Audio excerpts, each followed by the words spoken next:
রনু, কোথায় তুমি? এত তাড়াতাড়ি উঠে গেলে কেন? আসো, আরেকটু ঘুমাবে, সেক লাগবে না হয়। প্রাণীসার উত্তর না পেয়ে সে আরো 2বার ডাকে, কিন্তু সাড়া না পেয়ে নিচে চলে গিয়েছে ভেবে আরো বিরক্ত হয়। কাল অল্প সময়ের জন্য আদর নিয়েই কেমন নেতিয়ে গিয়েছিল, আজকে এত তাড়াতাড়ি উঠে যেতে হবে কেন? আশ্চর্য। অন্তিক না চাইতেও উঠে পড়ে বিছানা থেকে মেয়েটা কি করছে দেখতে হবে। কাল উন্মাদ হয়ে ভালোবেসেছিল, কেমন হুঁশহীন ছিল পুরোটার সময়। প্রাণীশা প্রস্তুত ছিল না বলে হঠাৎ তাকে ওভাবে নিতে পারেনি। অন্তিক তো ধারণা করেছিল মেয়েটা আজ সারাটা দিন বিছানায় কাটাবে, বিছানা থেকে ওঠার শক্তিটুকু অবশিষ্ট থাকবে না ওর মধ্যে। আর মেয়েটা কিনা ভোরবেলা উঠে নিচে চলে গিয়েছে। অন্তিক চিন্তিত বদনে উঠে গায়ে টি শার্ট জড়ায়, পায়ে স্লিপার পরে নিচে নামে। সিঁড়ি বেয়ে নামতে নামতে সারা ড্রয়িং রুমে চোখ বোলাই, কেউ নেই। বাবা কাল অসুস্থ বোধ করছিল, তাই ঘুমোতে সমস্যা হয়েছে। মাও বাবাকে অসুস্থ দেখে ঘুমাতে পারেনি নিশ্চয়ই, এই জন্য কাউকে দেখা যাচ্ছে না কোথাও। ড্রয়িং রুমে না পেয়ে রান্নাঘরে যায়, না ওখানেও নেই। প্রতিদিন সকালে দাদির কাছে গিয়ে 1 কাপ চা দিয়ে আসে প্রাণীশা। অন্তিক তা জানে, তাই দাদির রুমে গিয়ে দেখে ওখানেও নেই। দাদি ভোরবেলা উঠে নামাজ পড়ে আবার ঘুমায়, এখনো ঘুমাচ্ছে। সেখানে না পেয়ে মায়ের রুমের সামনে গেলে ওখানে দরজা ভেতর থেকে বন্ধ দেখা যায়। এবার অন্তিকে একটু চিন্তিত হয়, মেয়েটা গেল কোথায়? কাল ওর সাথে কথা না শুনে আদর করেছিল বলে রাগ করেছে নাকি? কিন্তু রাগ করে যাবে কোথায়? এসব ভেবে প্রাণেশা আগে যে রুমে থাকতো সেখানে যায় অন্তিক। প্রাণেশা ওখানেও নেই। তারপর একে একে বোনদের রুমগুলো দেখে, প্রত্যেকে দরজা ভেতর থেকে বন্ধ, এখনো ওঠেনি কেউ। ছাদ বাগান, বাড়ির অন্যান্য পাশগুলো সব জায়গায় দেখে নিয়ে কোথাও পায় না সে প্রাণেশাকে। কোথায় গেল মেয়েটা? অন্তিক ভাবে রেগে গিয়ে কোথায় যাবে, বাইরে হাঁটতে গেল নাকি? কিন্তু কাল যা হলো, মেয়েটার মাথা পাগল হলেই আজকে ভোরবেলা হাঁটতে বের হবে। তবে তা যদি না হয়, যাবে কোথায়? অন্তিক আরো একবার ঠান্ডা মাথায় সারা বাড়ি খুঁজে দেখে। এবার অস্থির লাগছে তার, কিছুটা ভয়ও লাগছে। মেয়েটা কাল রাতের জন্য এতটা রাগ করেছে যে নিজেকে আড়াল করে নিয়েছে কোথাও, নাকি কাল বিকেলের কথাগুলোর জন্য এখনো ক্ষমা করতে পারেনি। এই পর্যায়ে অন্তিক কিছুটা ঘাবড়ে যায়। কালকের করা আচরণের জন্য যদি ক্ষমা না করে থাকে, তাহলে তো রাতের বিষয়টা খুব জঘন্য একটা ব্যাপার হয়ে দাঁড়াবে। সে বাড়ির বাইরেও আনাচে কানাচে খুঁজে দেখে, কোথাও না পেয়ে আবার বাড়ির ভেতর এসে ইসি দিথির রুমে নক করে দরজা খুলতে বলে। ওরা খুললে সে কোনো কথা না বলে নিজেই ঢুকে দেখে প্রাণেশা কোথাও ওদের কাছে আছে কিনা, কিন্তু তাদের কারো রুমে পায় না। ততক্ষণে অন্তিকের মা চাচিও রুম থেকে বেরিয়ে আসে। বাইরে ছেলে মেয়েদের আওয়াজ শোনে। এরা আজ এত তাড়াতাড়ি উঠে ভেবে অবাক হয়। মেয়েগুলোকে প্রত্যেক দিন 3-4 বার করে ডাকতে হয়, এরা কিনা আজ এত সকাল সকাল উঠে গেল। ছেলেগুলোর গলাও শোনা যাচ্ছে। ওনারা বের হয়ে অন্তিক, দিথি, দিগন্ত, এমনকি মাহাত অয়ন্তীকেও ইসির রুমের সামনে দেখেন। ইসি নিজেও বাইরে দাঁড়িয়ে আছে। ভাই হঠাৎ সকাল সকাল তাদের দরজা খুলতে বলে ভেতরে কি যেন দেখছিল। ওরা কি খুঁজছে জানতে চাইলে প্রাণেশাকে দেখেছে কিনা জিজ্ঞাসা করে। তারা না বলে কি হয়েছে জানতে চাইলে অন্তিক ওকে সারা বাড়ি কোথাও খুঁজে পাচ্ছে না তা জানাই। মা চাচিও আস্তে আস্তে ছেলের কথা শুনে ঘাবড়ে যান। খুঁজে পাচ্ছে না মানে কোথায় যাবে? আস্তে আস্তে বাড়ির সবাই বের হয়ে আসে। প্রাণেশাকে খুঁজে পাচ্ছে না শুনে হতবাক হয়ে অন্তিককে কিছু জিজ্ঞাসা করবে, তার আগে সে কিছু ভেবে অস্থির ভঙ্গিতে নিজের রুমের দিকে পা বাড়ায়। বাকিরাও যায় পিছু পিছু। অন্তিক রুমে গিয়ে আলমারি খুলে প্রাণেশার জামা কাপড় দেখে, সব আছে। ওকে জামা কাপড় দেখতে দেখে মা বলেন, কি হয়েছে অন্তিক? মেয়েটা কোথায়? সকাল সকাল কি শুরু করলি? জামা কাপড় দেখছিস কেন তুই? অন্তিক মায়ের প্রশ্ন শুনে ওনার দিকে তাকায়। তাকে কেমন অস্থির আর চিন্তিত দেখাচ্ছে। মায়ের দিকে ফিরে এসে জিজ্ঞাসা করে, মা, কোথায় গেল? সেটা তো আমি জানতে চাচ্ছি। কোথায় আর কি হয়েছে? প্রাণেশা তো ভোরবেলা উঠে বাইরে কোথাও যায় না, চা বানায়, বাগানে যায়, এইটুকুই। আজকে কি হয়েছে? বাড়িতে কোথাও নেই ও। ছেলের ঠিকঠাক উত্তর না পেয়ে অন্তিকের বাবা মিস্টার মাহমুদ ভারী স্বরেই বলেন। বাড়িতে কোথাও নেই, সেটা আমরা সবাই দেখতে পাচ্ছি অন্তিক। তোমার মা বাড়িতে না থাকলে কোথায় যাবে সেটা জানতে চাচ্ছে। মিসেস আয়েশা আমিন অন্তিকের বাহু ধরে শক্ত মুখে জানতে চান। কি করেছিস আবার তুই? সেদিন তো সব ঠিকঠাক হলো, মেয়েটাও খুশি ছিল, এর মধ্যে আবার কি করলি? জামা কাপড় দেখছিস কেন? ও কি বাড়ি ছেড়ে যাবে নাকি? অন্তিক বাবা মায়ের কথা শুনে চিন্তিত মুখে কিন্তু কোনো উত্তর না দিয়ে আবার আলমারির একটা ড্রয়ার খোলে, যেখানে সেখানে প্রাণেশার সেদিন মামা বাড়ি থেকে আনা কিছু জিনিস রাখা ছিল। অন্তিক জানে না ওখানে কি ছিল, তাকে দেখাবে বললেও সময়ের অভাবে তা হয়ে ওঠেনি। কিন্তু এই ড্রয়ারের সেসব মূল্যবান জিনিস ছিল। অন্তিক খুলে দেখে ওখানে কিছু নেই। তা দেখে এতক্ষণের অস্থির ভাবটা মুহূর্তেই গায়েব হয়ে যায়। অন্তিকের হাব ভাব বাকিরা কিছু ধরতে পারছে না। সবার চিন্তিত মুখ দেখে দিগন্ত ঠান্ডা স্বরেই বলে, ভাই কি হয়েছে বলো? এভাবে সবাইকে টেনশনে রেখে তো লাভ নেই। বড় মা, বড় বাবা সবাই চিন্তা করছে। আর ভাবি যদি কোথাও হারিয়ে গিয়েও থাকে তাহলে তো খুঁজতে হবে, তাই না? একটু খুলে বলো আমাদের প্লিজ, সবাই চিন্তা করছে। হারিয়ে যায়নি, হারিয়ে না গেলে কোথায় প্রাণেশা? চলে গিয়েছে। মানে চলে যাবে কেন? আর কোথায় যাবে? খুলে বল অন্তিক। মানে ও চলে গিয়েছে মা, বলতে হবে না কিছু আর। আপনার ছেলে হাব ভাবে বোঝাই যাচ্ছে আপনার মেয়েটার সাথে বাজে ব্যবহার করেছে, এর জন্য মেয়েটা কোথাও চলে গেছে। দেখুন হয়তো, নাহলে এইভাবে উধাও হওয়ার তো কারণ দেখছি না। অন্তিক হঠাৎ উঠে নিচে চলে যায়। বাকিরাও নামে। অন্তিক নিচে গিয়ে সিকিউরিটি গার্ডের কাছে প্রাণেশাকে যেতে দেখেছে কিনা জানতে চায়, কিন্তু গার্ড মাত্রই এসেছে। তার আগে নাইট ডিউটিতে যে ছিল সে মাত্র বাড়ি চলে গিয়েছে, তাই না সূচক জবাব দেয়। অন্তিকের বাবা বলেন যেন নাইট শিফটের গার্ডকে কল দিয়ে বিরক্ত না করে, এখন সময় নষ্ট হবে। এর চেয়ে সিসিটিভি ফুটেজ চেক করলে ভালো হবে। ওনার কথায় সকলে সম্মতি জানায়। অন্তিক সিকিউরিটি রুমে গিয়ে সিসিটিভি ফুটেজে স্পষ্ট দেখতে পায় প্রাণেশার ছোট্ট একটা ব্যাগ নিয়ে ভোর 5টার দিকে বেরিয়ে গিয়েছে বাড়ি থেকে। গার্ড তখন বসে বসে ঝিমুচ্ছিল, বুঝতেও পারেনি। ফুটেজ দেখে সবার কাছে সব পরিষ্কার হয়। চলে যাওয়ার সিদ্ধান্ত নিল কেন সেটাই অজানা। মিসেস আয়েশা আমিন কাঁদছেন বসে বসে। ছোটবেলা থেকেই এই ছেলেকে নিয়ে সবচেয়ে নিশ্চিন্তে ছিলেন তিনি, গর্ব করতেন সব সময়। কোনোদিন কোনো অভিযোগ আসেনি, না বন্ধু বান্ধবদের সাথে খেলাধুলায় মারামারির অভিযোগ, না স্কুল কলেজ থেকে পড়ালেখা নিয়ে কিংবা দুষ্টুমি নিয়ে অভিযোগ। যেখানেই গিয়েছে সেখানেই নিজের বুদ্ধিমত্তার পরিচয় দিয়েছে, শান্তভাবে যে কোনো পরিস্থিতি সামলানো। এই ছেলের বা হাতের কাজ যেন মানুষকে সহজে ম্যানুপুলেট করে নিজের মতো চালাতে ওস্তাদ। আর এই ঠান্ডা মাথার সবচেয়ে বোঝদার ছেলেটা আজ এই বয়সে এসে নিজের সবচেয়ে উদ্ধতপনার পরিচয় দিচ্ছে। বারে বারে নিজের বউকে অসম্মান অপমান করছে। না জানি আজকে কি করেছে যে মেয়েটা বাড়ি ছেড়ে চলে গেল। এসব ভেবে মিসেস আয়েশা আমিনের আফসোস হচ্ছে। তিনি কিছুটা রেগে সবার উদ্দেশ্যেই বলেন, এখন সবাই এখানে বসে থাকবে নাকি মেয়েটাকে কেউ খুঁজতে যাবে? অন্তিক ততক্ষণে কাউকে ফোন করেছে। মায়ের কথা শুনে এক পলক তাকায়, তবে কিছু বলে না। সে কয়েকজনকে প্রাণেশার মামা বাড়ি ওখানে পাঠিয়েছে।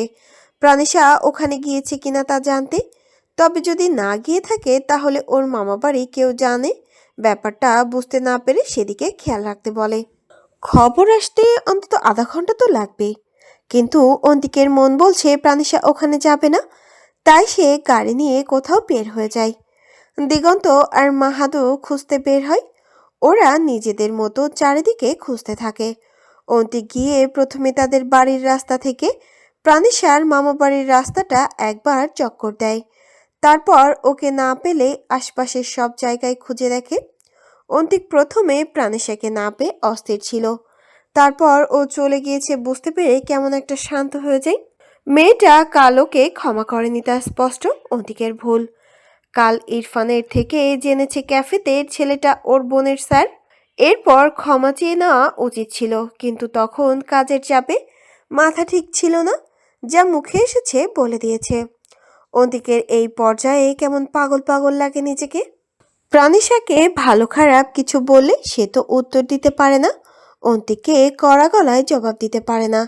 তাই কি অবচেতন মন আর ওর উপর রাগ ঝাড়লে আর কি হবে, এমনটা ভেবে নিয়েছিল।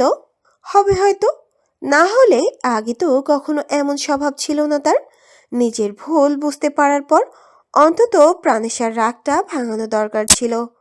অন্তিকের সেটাও তখন মাথায় আসেনি। প্রাণেশার আগে পিছে কেউ নেই বলে কি টেকেন ফর গ্রান্টেড হিসেবে নিয়ে নিয়েছিল? না হলে ওর রাগ ভাঙানোটা যে দরকার সেই কথা মাথায় আসলো না কেন? আর সেই সব গেল, কিন্তু রাতে যা হলো খুব বিচ্ছিরি একটা ব্যাপার হয়ে দাঁড়াচ্ছে এখন। প্রাণিশা বারবার ওকে বারণ করেছিল, কিন্তু সে শুনেনি। এখানেও ওর সম্মতিটা জরুরি, এ কথা ভুলে গিয়েছিল। অতিক শীত বলে গাড়ির স্টিয়ারিংয়ে একটা বাড়ি দেয়। এত আফসোসে ৩১ বছর জীবনে তার আগে কখনো হয়নি। না জানি মেয়েটা অভিমান করে কোথায় চলে গিয়েছে। যতটুকু বুঝতে পারছে মামা বাড়িতে যাবে না, কারণ ওখানে গেলে অন্তিকের কাছে আবার ওকে ফিরিয়ে আনা কঠিন কিছু হবে না। তাহলে গেল কোথায়? অন্তিক অস্থির হয়ে ওঠে, কোথায় খুঁজবে এই মেয়েকে, কোথায় চলে গেল। কালকে এরপর শারীরিক অবস্থাও ভালো থাকার কথা নয়। রাস্তায় অজ্ঞান হয়ে পড়ে থাকেনি তো কোথাও? উফ, পাগল পাগল লাগছে। অন্তিকের দিগন্তরকে ফোন দিয়ে জানায় যেন আশেপাশের সব হসপিটালে খোঁজ নেয়। আর মাহাতকে সে যেদিকে গিয়েছে ওদিকেই মেন স্ট্রিট থেকে অলিগলি সব দিকে খুঁজতে বলে। একা বের হয়ে গিয়েছে, খারাপ কারো হাতে পড়লে নির্দিষ্ট রাস্তাগুলোতে খুঁজে লাভ হবে না, সব জায়গায় খুঁজতে হবে। 1 ইঞ্চিও রিস্ক নেওয়া যাবে না। অন্তিক নিজে সে যে দিকটায় আছে ওদিকের সব অলিগলি থেকে মেন স্ট্রিট কোনোটাই বাদ দেয় না, সব জায়গায় খুঁজে দেখে, কোথাও পায়নি। নিলয়কে দিয়ে ওর কলেজের একমাত্র বান্ধবী মেহার বাড়িতেও খোঁজ লাগায়, এমনকি ওর বোন আরশি শ্বশুরবাড়ি অবধি বাদ রাখেনি, কোথাও নেই। হসপিটালের করিডোরে চিন্তিত ভঙ্গিতে বসে আছে এক যুবক, বয়স 28-29 হবে। পাশে তার সমবয়সী কিংবা ছোট্ট অন্য এক যুবককেও দেখা যাচ্ছে। উভয়েই চিন্তিত। যে মেয়েটাকে নিয়ে তারা হসপিটালে এসেছে তাকে তারা চেনে না, আজই প্রথম দেখেছে। অথচ মেয়েটাকে আর এই যুবককে দেখলে কেউ একথা বিশ্বাস করবে না যে তারা একে অপরকে চেনে না। মেয়েটার চেহারা আর এই যুবকের চেহারা পুরো কার্বন কপি। যে কেউ বলবে তারা একই মায়ের পেটের ভাই বোন। অথচ মেয়েটাকে আজ প্রথমই যুবকটা প্রথম দেখছে। তার তো কোনোদিন কোনো বোন ছিল না, তাহলে এই মেয়েকে? বিষয়টা নিয়ে তারা খুব চিন্তিত। ভাই, আমার মনে হয় আপনার মেয়েটার সাথে একবার ডিএনএ টেস্ট করানো উচিত। ও আপনার রক্তের সম্পর্কের কেউ নয়, এটা আমার বিশ্বাসই হচ্ছে না, কসম। মায়ের পেটের ভাই বোন না লাগেন, কিন্তু কিছু একটা তো সম্পর্ক থাকবে। একবার টেস্ট ফেস্ট করানো দরকার। করাবো, আগে মেয়েটা সুস্থ হোক, জ্ঞান ফেরোক। ডাক্তার কি বলছে শুনি আগে। এই তো আসতেছে ডক্টর সাহেবা। পিয়াস নামের ছেলেটা কেবিন থেকে মহিলা ডাক্তারকে বের হতে দেখে বলে।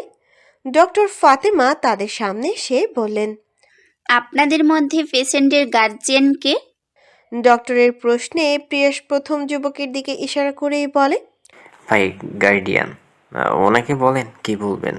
ডক্টর ফাতেমা যুবকের দিকে তাকিয়ে তাকে নিজের কেবিনে আসতে বলেন ওনার সাথে। তিনি চেয়ারে বসে যুবককে জিজ্ঞাসা করেন, আপনি পেশেন্টের কি হন? কেউ না, গাড়ি নিয়ে পার্টি অফিস যাচ্ছিলাম, হঠাৎ সামনে এসে পড়ে। আগে থেকে অসুস্থ ছিল হয়তো, সামান্য ধাক্কায় অজ্ঞান হয়ে যায়। ঠিক ধরেছেন, আগে থেকেই অসুস্থ। কিন্তু মেয়েটা আপনার কেউ হয় না আসলেই? আমি মেয়েটাকে আজকে প্রথম দেখলাম, কিন্তু ওর চেহারা দেখে আমার নিজেরই বিশ্বাস হচ্ছে না আমরা একে অপরকে চিনি না। এটা কিভাবে সম্ভব? এত মিল! আমার আগে হারিয়ে যাওয়া কোনো বোনও নেই যে এই মেয়েটা আমার বোন হওয়ার সম্ভাবনা থাকবে। কিন্তু কিছু একটা তো হবেই, অন্য কোনো রক্তের সম্পর্ক থাকবে হয়তো। আমি আপাতত কিছু বুঝতে পারছি না, আমাকে পরিবারের সাথে আলোচনা করতে হবে। আপনি প্লিজ ওর এখন কি অবস্থা জানান। হুম, বিষয়টা বেশ জটিল, কিন্তু এখন আমি যা বলবো তাতে পুরো ব্যাপারটা আরো বেশি ক্রিটিক্যাল হতে যাচ্ছে। যুবক মনোযোগ দিয়ে তাকায়, সে জানতে ইচ্ছুক হয়েছে কি হয়েছে।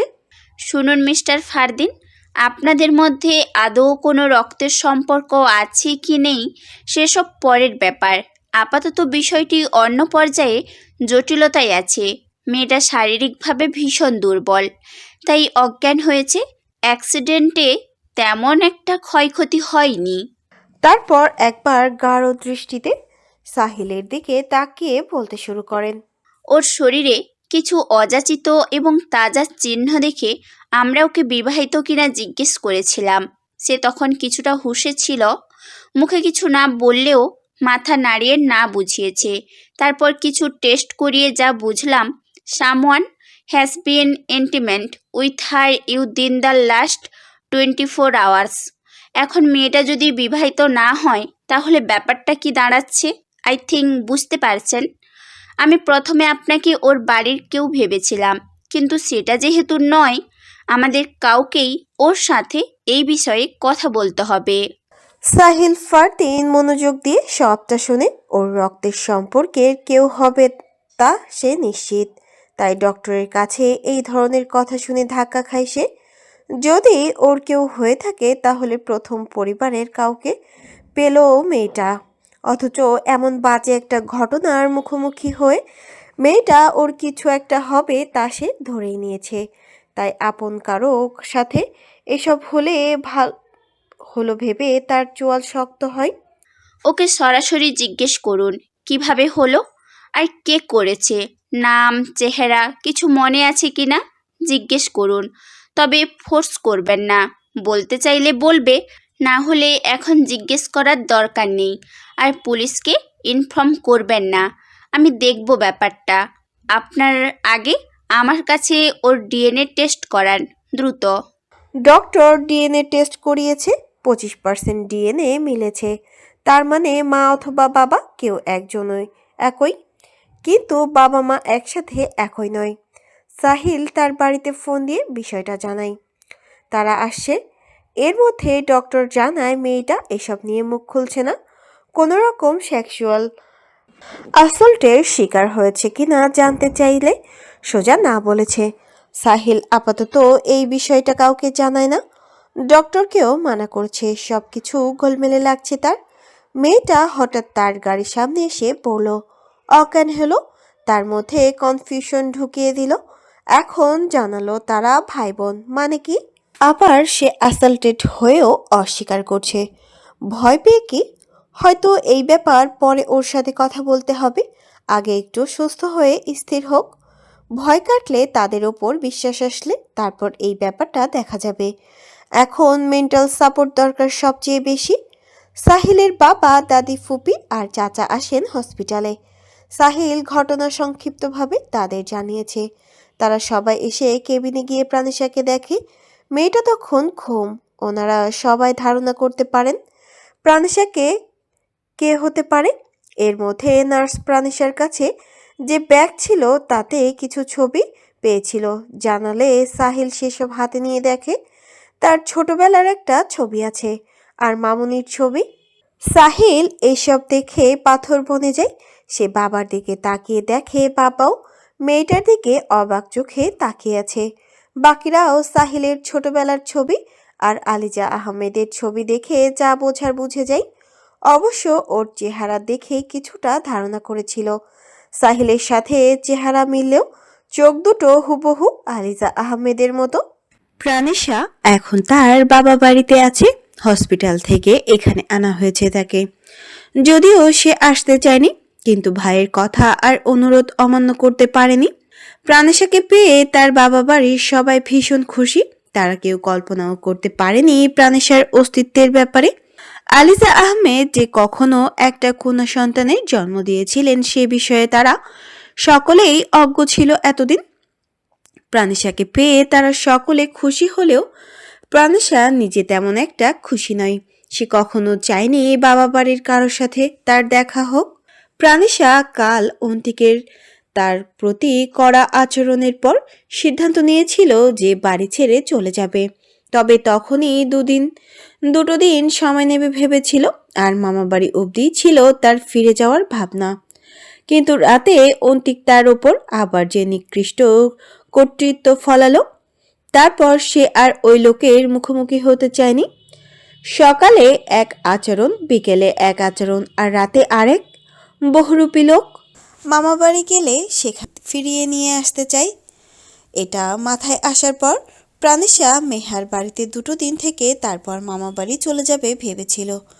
ততদিনে অন্তিকও ওকে না পেলে নিশ্চয়ই আর খুঁজত না। এইসব ভেবে দুর্বল শরীর নিয়ে হাঁটতে হাঁটতে তার মাথায় আসে মেহার বাড়িতেও সমস্যা চলছে এখন। কালই তো বলেছিল এখন কথাবার্তা ছাড়া সে তাদের বাড়িতে গেলে সবাই ব্যাপারটা নিশ্চয়ই ভালোভাবে নেবে না। তাই টেনশনে কি করবে, কোথায় যাবে, এইসব ভাবতে ভাবতে একটা গাড়ির সাথে ধাক্কা খায়। এরপর স্পষ্ট করে তেমন কিছু মনে না থাকলেও একটা ছেলে তাকে কোলে নিয়ে হসপিটালে যাচ্ছে তা সে বুঝতে পারে। তারপর আরেকটু হুঁশ আসলে কেউ একজন তাকে বিবাহিতা কিনা জানতে চাচ্ছিল। প্রাণিশা ভয় পেয়েছিল তারা কোথাও আবার অন্তিকের কাছে ফিরিয়ে দিতে চাচ্ছে না তো ভেবে, তাই না বলে। এরপর আরও কি কি যেন জানতে চাচ্ছিল।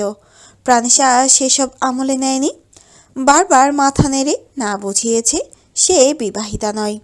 এর কিছুক্ষণ পর ঘুমিয়ে পড়লে যখন ঘুম ভাঙে তখন প্রথমবারের মতো বাবা, চাচা, ভাই, দাদি, ফুপি সবাইকে দেখে, যদিও সে তখনও চেনে না কাউকে।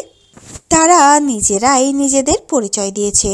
প্রাণিশা খুব অবাক হয় হঠাৎ অচেনা মানুষগুলোকে তার পরিবার বলে পরিচয় দেওয়ায়। সে বিশ্বাস করেনি শুরুতে, তাদের কোনো কথার জবাব দেয়নি সে, আর না নিজে কিছু জানতে চেয়েছে। কিন্তু সাহিলের হাতে মা ভাইয়ের ছবি দেখে সে ওগুলো কেড়ে নেয়। তারপর হাতের ইশারায় ইঙ্গিতে তার অনুমতি ছাড়া ব্যক্তিগত জিনিস ছোঁয়ার অধিকার কে দিয়েছে জানতে চায় শক্ত মুখে। ওর সেই প্রশ্নের অঙ্গভঙ্গিতে সবাই বিভ্রান্তিতে পড়ে যায়, কারণ তারা জানে না যে প্রাণিশা কথা বলতে পারে না। প্রাণিশা অস্থির হয়ে ছবিগুলো নিয়ে বেড থেকে নেমে যেতে চায়, হসপিটাল থেকে চলে যাওয়ার জন্য উদ্যত হয়। এতে গিয়ে সবার হুঁশ ফেরে। সবাই আটকাতে চাইলে সাহিল হাত দেখিয়ে তাদের থামে যেতে বলে। তারপর নিজে আস্তে ধীরে প্রাণিশার সামনে বসে। প্রাণিশার চেহারা সহ আপাদমস্তক স্নেহভরা দৃষ্টিতে দেখে নরস্বরেই জানতে চায়, তোমার নাম? প্রাণিশা তার দিকে তাকায়। এতক্ষণ বৃদ্ধা আর মাঝবয়সী মহিলা নিজেদের তার পরিবার বলে পরিচয় দিলেও শান্তভাবে কেউ কিছু বুঝিয়ে বলেনি, যার কারণে তার কাছে অবান্তর কথাবার্তা লেগেছে সেই সব। সাহিলকে সুন্দরভাবে তার পরিচয় জানতে চাইতে দেখে সে তার দিকে তাকায়। এই ছেলেটাই তাকে হসপিটালে নিয়ে এসেছে, তার আবছা মনে আছে। সে চোখে মুখে দ্বিধা আর এখন থেকে চলে যাওয়ার জন্য অস্থিরতা নিয়েও মন দিয়ে সাহিলের পুরো চেহারা দেখে। লোকটাকে তার ভালো মনে হচ্ছে, তার দিকে চেয়েও আছে কেমন মায়া ভরা চোখে। প্রাণিশা শান্তভাবে বসে হাতের আঙুল দিয়ে অক্ষর বানিয়ে সাইন ল্যাঙ্গুয়েজে নিজের নাম বোঝায়। সাহিল তার হাতে ছবিগুলো দেখে যখন মেয়েটা রেগে গিয়েছিল তখনই কিছুটা আন্দাজ করেছিল যে সে কথা বলতে পারে না। তার ধারণা সত্যি হয় থমকে যায়। কয়েক মুহূর্ত প্রাণিশার দিকে তাকিয়ে থাকে, তারপর নিজের পরনের পাঞ্জাবির পকেট থেকে ফোন বের করে লক খুলে প্রাণিশার হাতে ধরিয়ে দেয়। এখানে লিখে দাও, আমি আসলে একটু গাধা ধরনের, কেউ ইশারা ইঙ্গিতে কিছু বোঝালে ঠিক ধরতে পারি না। ছোটবেলায় পরীক্ষা হলেও আমার বন্ধুরা কোনো উত্তর ইশারায় বুঝিয়ে দিলে বুঝতাম না। তুমি একটু কষ্ট করে লিখে দাও প্লিজ। প্রাণিশা ছেলেটার এমন বোকা বোকা কথায় হতভম্ব হয়ে যায়। পরীক্ষার হলে করা বন্ধুর ইশারা আর তার ইশারা কি এক হলো? তার ভাষা তো নির্দিষ্ট নিয়মে তৈরি, উল্টাপাল্টা বলা যায় নাকি? আর পরীক্ষার হলে তো হাতের আঙুল কিংবা মুখে ফিসফিস করে, যা পরে দেখিয়ে কোনো একটা উত্তর বুঝিয়ে দেয়। কোথাকার কি তুলনা ভেবে সে হালকা হেসে ওঠে। ওকে হাসতে দেখে সাহিলও মৃদু হেসে স্বস্তির নিঃশ্বাস ফেলে। প্রাণিশাকে একটু সহজ করতে চেয়েছিল সে তাদের সাথে। হঠাৎ ঘুম থেকে উঠে অপরিচিত মানুষদের সামনে দেখে আবার তারা যদি নিজেদের তার পরিবার বলে পরিচয় দেয় তাহলে তার কাছে সব হজবরলা লাগবে স্বাভাবিক। আর দাদি ফুপির বোকামির পর মেয়েটার নিশ্চয়ই তাদের ভালো কথা শুনলেও বিরক্ত লাগবে। প্রাণিশা মোবাইলে লিখে দেখায় তার নাম প্রাণিশা। ওর নাম পড়ে সাহিল বলে, তোমার বাড়ি কোথায় জানতে পারি? তুমি আমার গাড়ির সামনে এসে পড়ছিলে হঠাৎ, তারপর এখানে নিয়ে আসি। তোমার বাড়ির কাউকে তো চিনি না যে ফিরিয়ে দেব। যদি বাড়ির কারো নাম্বার বা ঠিকানা দিতে তাহলে আমাদের জন্য সুবিধা হতো। সাহিলের দাদি আর ফুপি তার কথা শুনে আপত্তি জানাতে চায়। পরিবারের কাছে ফিরিয়ে দেবে মানে?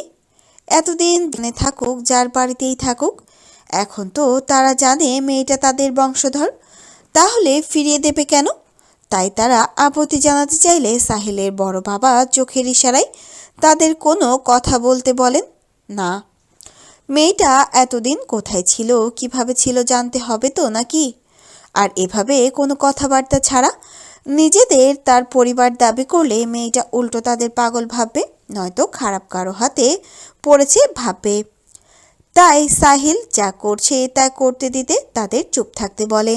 সাহিলের কথা শুনে প্রাণিশার মুখে আধার নেমে আসে। সে নিজে চলে যেতে পারবে এমনটা লিখে দেয় ফোনে। সাহিল তার মুখভঙ্গি খেয়াল করেছে। মামুনি যখন চলে গিয়েছিল তখন সে ছোট ছিল বলে কিছুই বুঝতো না, কিন্তু বড় হয়ে মামুনির বাপের বাড়ির ওখানে গিয়ে খোঁজ নিয়েছিল, কাউকেই পায়নি। তারা নাকি ওখানে থাকে না, সে তাও অনেক খোঁজ নিয়েছে। বিভিন্নভাবে তার মামুনি কোথায় থাকে জানতে চেয়েছিল, কিন্তু পারেনি। বাবার সাথে তার তেমন ভাব নেই, তাই বড় হয়ে মামুনির ব্যাপারে সব তথ্য সে নিজে সংগ্রহ করে। নিজে খোঁজ করেছিল, অথচ মামুনির ছায়াটুকুর দেখাও পায়নি। আজ এতগুলো বছর পর হঠাৎ এই মেয়েটাকে পায় কাকতালীয়ভাবে।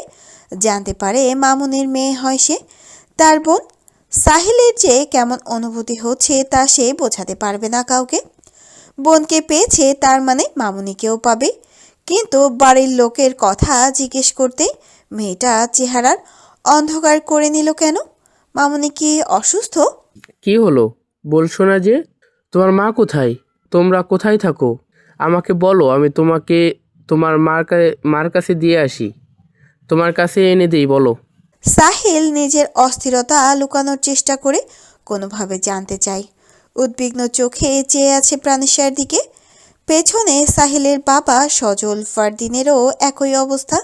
তিনি মেয়ের অস্বস্তি সম্পর্কে অবগত হওয়ার পর থেকেই পাথর বনে আছেন।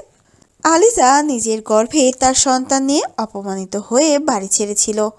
কথাটা মাথায় ঢুকতেই জীবনটা নিরর্থক লাগছে। এতদিন যে আফসোস আর গ্লানি নিয়ে বেঁচেছিল তা এখন নিছকে কম লাগছে ওনার কাছে। তার একটা মেয়ে আছে যে এখন তার সামনে। মেয়েকে যখন খুঁজে পেয়েছে নিশ্চয়ই আলিজাকেও খুঁজে পাবে এবার। একা একা মেয়েকে মানুষ করেছে এতগুলো বছর। একবার জানালে কি হতো? এত অভিমান, মেয়ের অস্তিত্ব সম্পর্কেও জানায়নি। নিজে তো তাকে আফসোসের সাগরে ভাসিয়ে দিয়ে হারিয়ে গেল, সাথে মেয়েটাকেও নিয়ে নিয়েছিল। এখন কোথায় আছে? এই শহরে? আমার মা নেই, মা অনেক আগে মারা গিয়েছেন। আমি সাহিল আর কিছু পড়তে পারে না, তার আগেই সজল ফারদিনের পাশে টেবিলে থাকা পানির বোতলটা ওনার হাতে লেগে পড়ে যায়। প্রাণেশার লেখাটুকু পড়ছিল সাহিল নিজের ফোনে। তার কথা শুনে সজল ফারদিন ভারসাম্য হারিয়ে পাশে কিছু ধরতে চেয়েছিলেন, তাতেই পড়ে যায় পানির বোতলটা। সাহিল নিজেও আর পড়তে পারে না, বাবার দিকে তার ধ্যান নেই, নিজেই শক্ত হয়ে আছে লেখাটা পড়ে। প্রাণেশা আওয়াজ শুনে ভদ্রলোকের দিকে তাকাই। তিনি প্রাণেশার সামনে ভঙ্গুর কণ্ঠে জানতে চাই, আলিজা বেজে নেই। প্রাণেশা হতভম্ব হলেও মাথা নাড়িয়ে না বোঝাতে চাইবে। তার আগে ওনার কথা মাথায় খেলে যেতেই আর কিছু বলে না। কয়েক মুহূর্ত তাকাই, চেহারা পুরোপুরি দেখে নিয়ে ভদ্রলোকের আপাদমস্তক চোখ ভোলায়। কিছু বুঝতে পেরে সে থমকে যায়। তার নিঃশ্বাস আটকে আসে। তার পেছনে থাকা বাকিদেরও দেখে নাই। সাইন ল্যাঙ্গুয়েজ কিছু একটা জিজ্ঞেস করতে গিয়েও থেমে যায়। তারপর ঢোক গিলে সামনে শক্ত হয়ে থাকা সাহিলের পাশ থেকে ফোনটা নিয়ে কিছু টাইপ করে তার হাতে দেয়। আপনার নাম? প্রাণেশার বাবা চোখে পানি নিয়ে মৃদু হেসে জবাব দেয়। সজল, ফরদিন তোমার বাবা, চিনতে পেরেছো তাই না? তোমার মা আমার কথা বলেছে। তারপর আবার চশমা খুলে চোখের পানি মুছে জিজ্ঞাসা করেন, তোমার মা কবে চলে গিয়েছে? প্রাণেশা জবাব দেয় না। ছবি দেখেছিল সে বাবার, তাই প্রথমে চিনতে না পারলেও সন্দেহ হওয়ার পর মনোযোগ দিয়ে দেখতেই চিনে ফেলে। এই লোকটার প্রতি তার আকাশসম রাগ। পৃথিবীতে শুধুমাত্র এই মানুষটাকেই বোধহয় সে ঘৃণা করে। প্রাণেশার আর এখানে থাকতে ইচ্ছে করছে না এক মুহূর্ত। সে ব্যাগ খুঁজে নিয়ে আস্তে আস্তে উঠে চলে যেতে চাইলে সাহিল চোখ তুলে তাকায় তার দিকে। কোথায় যাচ্ছিস?